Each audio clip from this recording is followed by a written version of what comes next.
What is up, YouTube world? Different angle of the dangle.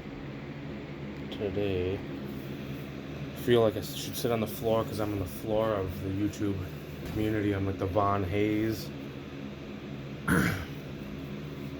Never imitated, never duplicated. Steady performer, like it's no recognition, but I don't want any. Understand the knowledge where it comes from. It comes from the mind and the heart. Not usually my speaker box. Got all these in. I opened the package.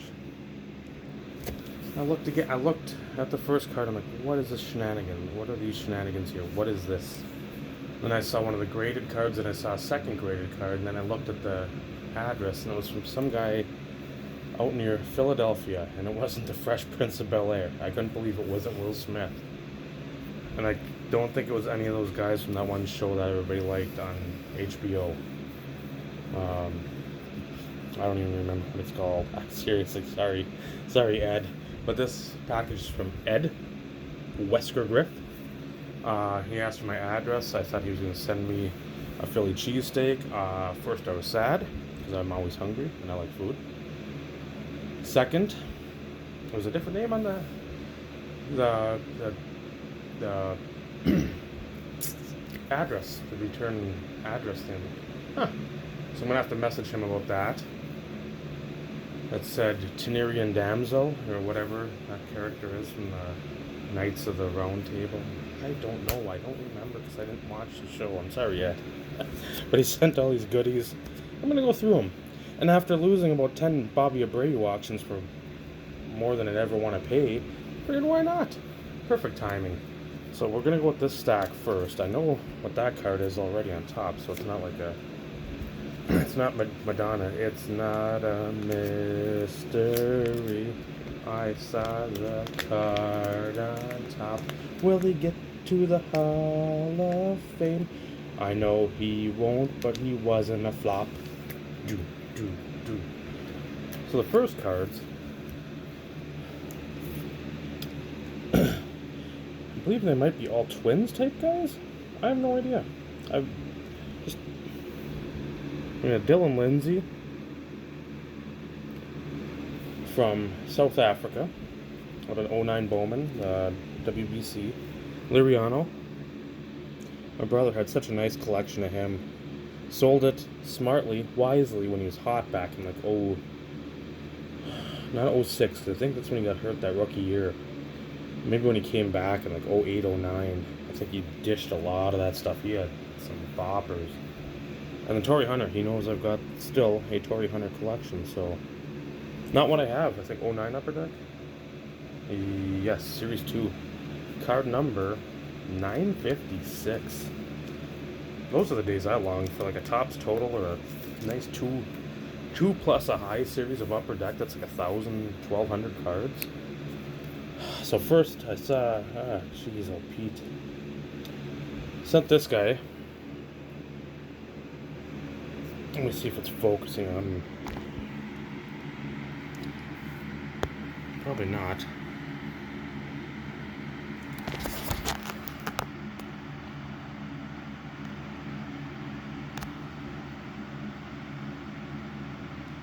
That better? That's better. Abreu 95 Bowman. So what up, Ed? Obviously, you sent it. So what up to you, Mike O? Were you from Philly? Clint, Cole Hamels fan. Nobody showed him out in the Philly guys. Clint's been here a long time, so he gets lost in that shuffle because he doesn't really make many videos anymore. And if he does, it's about Terry Funk or Cole Hamels. Two guys that were in Texas, one still is. So always will pick up Abreu stuff. I cannot express to you how big of an Abreu fan I am, and I've always been. This isn't Johnny Come Lately. Was a new kid in town. It's not. I've liked him since '94. This friend, if there's anything in this hobby I like, at the top of that mountain, it's Josh Johnson multicolor actual patch cards. This replaces, I sent one to Brett, Boston Broncos fan, for his set. I don't know, it was a couple years ago, maybe 3. because he needed it. I'm like, I've got a plethora. I got like 5, 6 of them. As much as I don't want to send anything out, he needs it for a set. He's a friend. Not one I talk to a ton or a fan at all, but I mean, he's a friend. And so I sent it to him. He greatly appreciated it. I just really haven't picked one up. I've seen a couple. I didn't buy them. I'm just like, just a little too much for what I want to spend. Now that Johnson's long since out of the league for 5 years, 4 or 5 years. So, but this is awesome. This is what, 18 to 35 for 28 or 18 to 35. Game used patches.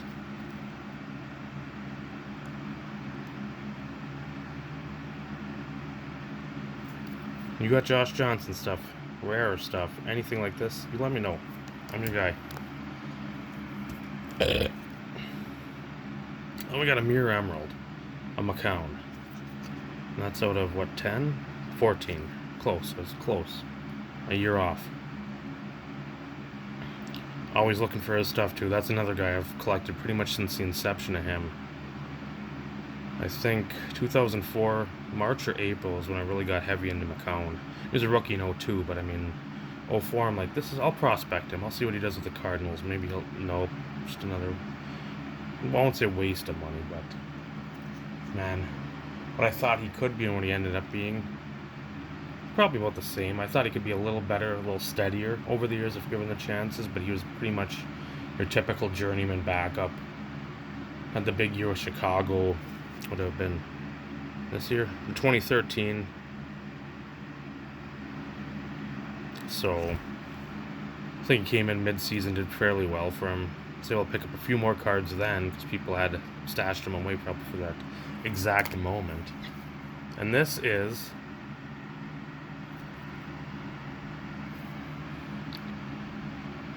Classic Inscriptions, Ed Chauvelin, WeskerGriff, #burp, because I do burp on occasion in videos. I mean, they just come from, like, the RKO out of nowhere, so, I mean, you can't really ever tell when these burps are going to come out. It happens, I don't know. So, what can you do? Born and raised in the West Philadelphia's from Iron from Ice. I don't know if that's from, look at the bottom here. I'm going ahead. This collection mainly focuses on Philly area teams. Phillies, Sixers, and Flyers. Eagles are horrible. Flyers aren't great either. But also collects the Orioles. Recently has collected the Rittenhouse Archives. Game of Thrones, there you go. That's the show you guys like. Autograph cards.